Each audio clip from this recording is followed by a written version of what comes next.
একটা YouTube talking head video engaging করার জন্য ভিডিও কোয়ালিটি অথবা ভিডিওতে আপনার প্রেজেন্ট যতটা ইফেক্ট করে তার থেকে অনেক বেশি ইফেক্ট করে অডিও কোয়ালিটি।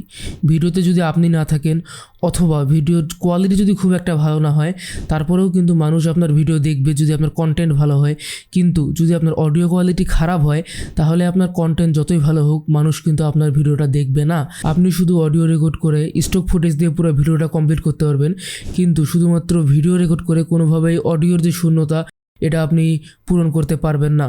আমি নিজেও আমার আগের ভিডিওগুলোতে অডিও নিয়ে খুব একটা কাজ করতাম না, তবে ধীরে ধীরে আমি মানুষের ভিডিও এডিট করতে যাই যেটা বুঝতে পারলাম যে একটা ভিডিও কোয়ালিটি মেনটেন করার জন্য অথবা এঙ্গেজিং করার জন্য অডিওটা খুবই একটি ইম্পর্টেন্ট বিষয়। এবং এই কারণেই লাস্ট কয়েকটা ভিডিওতে আমি অডিও নিয়ে একটু হলেও কাজ করতেছি। সো আমি যে কাজগুলো করতেছি সেই কাজগুলো আজকে আমি দেখাবো যে আমি কিভাবে অডিও এডিট করি। কিভাবে রেকর্ড করবেন এই টিউটোরিয়ালটা আমি এই ভিডিওতে দিব না। আমি এই ভিডিওতে শুধুমাত্র কীভাবে অডিও এডিট করতে পারেন সেই টিউটোরিয়ালটা দিব, কেননা রেকর্ডিং জিনিসটা পুরোটা আপনার উপরে ডিপেন্ড করতেছে যে আপনার কাছে কী ডিভাইস আছে, আপনি কোন পরিবেশে আছেন। তারপরেও আমি অডিও রেকর্ড নিয়ে একটা টিউটোরিয়াল দিব ইন ফিউচারে। সো এডিট শুরু করার আগে আমি একটা কথা বলতে চাই, এই ভিডিওতে আমি সম্পূর্ণ ভয়েস ওভার দিয়ে করব, আমার নিজের ফেস থাকবে না, কেননা এই ভিডিওতে আমি দেখাচ্ছি যে অডিওটা আসলে কতটা ইম্পর্টেন্ট ভিডিওর ক্ষেত্রে। এই কারণে সম্পূর্ণ যেই অডিও এডিটটা আমি এটা করবো প্রিমিয়ার প্রোতে, কেননা আমি যেটা অ্যাকচুয়ালি দেখা যাচ্ছে যে ইউটিউবে আমরা কীভাবে টকিং হেড ভিডিও করি সেটার এডিট। টকিং হেড ভিডিওর ক্ষেত্রে কিন্তু আমরা অডিও এবং ভিডিও একসঙ্গে রেকর্ড করি, অথবা এমনটা হয় যে অডিওটা আলাদাভাবে রেকর্ড করতেছি কিন্তু ফাইনাল কাজটা কিন্তু আমরা প্রিমিয়ার প্রোতেই করি। সো এই কারণে আমি গোটা ভিডিওটাই প্রিমিয়ার প্রোতে দেখাবো যে কীভাবে আমরা কাজটা করি। চলে যাই প্রিমিয়ার প্রোতে এবং বাকি কাজটা আমরা ওখানেই করবো। সো আমরা এতক্ষণ যে অডিওটা শুনলাম সেই অডিওটা কিন্তু প্রিমিয়ার প্রোতে নিয়ে নিছি। এখন আমরা যদি প্লে করি তাহলে এখানে মিটারে দেখবো আপ ডাউন হচ্ছে, কিন্তু এখানে কোনো কথা নাই। সো চলুন প্লে করি প্রথমে। ওকে, কথা বাদেও কিন্তু আপডাউন হচ্ছে, এর মানে হচ্ছে আমাদের এখানে নয়েজ আছে। সো সর্বপ্রথম যেটা করতে হবে আমাদের নয়েজটা রিডাকশন করতে হবে। সো এখান থেকে আমরা ডি নয়েজ সার্চ করব এবং ডি নয়েজ এখানে ড্র্যাগ অ্যান্ড ড্রপ করব। এখন যদি প্লে করি তাহলে কিন্তু দেখবো অনেকটা আমাদের নয়েজ রিডিউস হয়ে গেছে। বাট এখানে যে সমস্যা, এখানে হচ্ছে 40 দেওয়া আছে, আমি যদি আরও বেশি দিই নয়েজ আরও বেশি রিডিউস হবে এবং আমার অডিও কোয়ালিটি আরও খারাপ হয়ে যাবে। সো আপনারা চেষ্টা করবেন এমনভাবে রেকর্ড করার জন্য যাতে 10 থেকে 15% দিলে আপনার নয়েজটা একবার রিডিউস হয়ে যায়। আমার রুমের একটু ইকো বেশি এবং আমার মাইক্রোফোনের একটু সমস্যা থাকা ইলেকট্রিক নয়েজও হালকা আসতেছে হয়তো বা, যেটা আমার মনে হচ্ছে এই কারণে আমার নয়েজ একটু বেশি আসতেছে। সো এই জিনিসটা আপনার খেয়াল রাখবেন। এরপরে আমরা যেটা করবো সেটা হচ্ছে প্যারামেট্রিক ইকুয়ালাইজার যেই ইফেক্টটা আছে এটা আমরা ইউজ করব। এখানে ড্র্যাগ অ্যান্ড ড্রপ করব, এডিটে যাব, ডিফল্ট থেকে আমরা লাউডনেস ম্যাক্সিমাইজার সেট করে দেবো।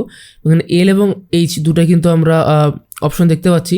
এখানে এলটা যদি আমরা একটু বেশি করি তাহলে কিন্তু আমাদের ভোকালের ডেপথ বেশি হবে, একটু ভোকালটা ভারী ভারী লাগবে। সো চলুন আমরা প্লে করে শুনি। আপনি আপনার ইচ্ছা মতো এটা বেশি করে দিবেন করার জন্য ভিডিও কোয়ালিটি অথবা ভিডিও। ওকে, এবং এরপরে যেটা আমরা ইউজ করব সেটা হচ্ছে মাল্টিব্যান্ড কম্প্রেসর। এটা ড্র্যাগ অ্যান্ড ড্রপ করব, এডিটে যাব এবং আমরা যেহেতু টকিং হেড ভিডিওর কথা বলতেছি এবং এটা হচ্ছে ব্রডকাস্ট টাইপ ভিডিও, সেখানে জাস্ট আমরা ব্রডকাস্ট সিলেক্ট করব এবং কাটিয়ে দেবো। এখন আমরা শুনি কেমন লাগতেছে। ভিডিও এঙ্গেজিং করার জন্য ভিডিও কোয়ালিটি অথবা ভিডিওতে আপনার প্রেজেন্ট যতটা। সো এখানে কিন্তু আমার অডিও কোয়ালিটি আপনারা বুঝতে পারছেন আগের থেকে অনেকটাই বেটার হয়েছে। বাট এখানে যে সমস্যাটা হচ্ছে এখানে কিন্তু আমার 0 পর্যন্ত চলে আসতেছে আমার মিটারটা।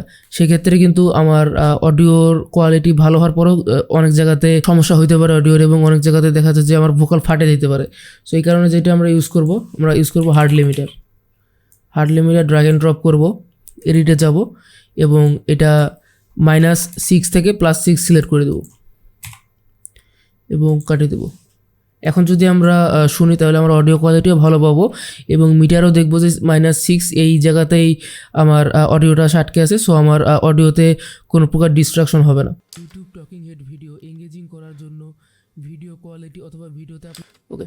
সো আমি যদি সবগুলো ইফেক্ট একবার বন্ধ করে এবং চালু করে শুনাই তাহলে কিন্তু আপনি বুঝতে পারবেন যে কতটুকু আমার অডিও কোয়ালিটি বেটার হয়েছে। YouTube talking head video engaging করার জন্য ভিডিও কোয়ালিটি অথবা ভিডিওতে আপনার প্রেজেন্ট যতটা ইফেক্ট করে তার থেকে অনেক বেশি ইফেক্ট করে অডিও কোয়ালিটি। ভিডিওতে যদি আপনি না থাকেন অথবা ভিডিওর কোয়ালিটি যদি খুব একটা ভালো না হয় তারপরেও কিন্তু মানুষ আপনার ভিডিও দেখবে যদি আপনার কন্টেন্ট ভালো হয়। কিন্তু যদি আপনার অডিও কোয়ালিটি খারাপ হয় তাহলে আপনার কন্টেন্ট যতই ভালো হোক মানুষ কিন্তু আপনার ভিডিওটা দেখবে না। আপনি শুধু অডিও রেকর্ড করে। সো বুঝতে পারতেছেন যে কীভাবে আমি অডিওটা এডিট করলাম, আমার অডিও কীভাবে আমি এডিট করি নর্মালি। সো এই ছিল আমার আজকের এই ভিডিওটা যদি আপনার ভালো লেগে থাকে অবশ্যই আমার চ্যানেলটা সাবস্ক্রাইব করবেন। ধন্যবাদ।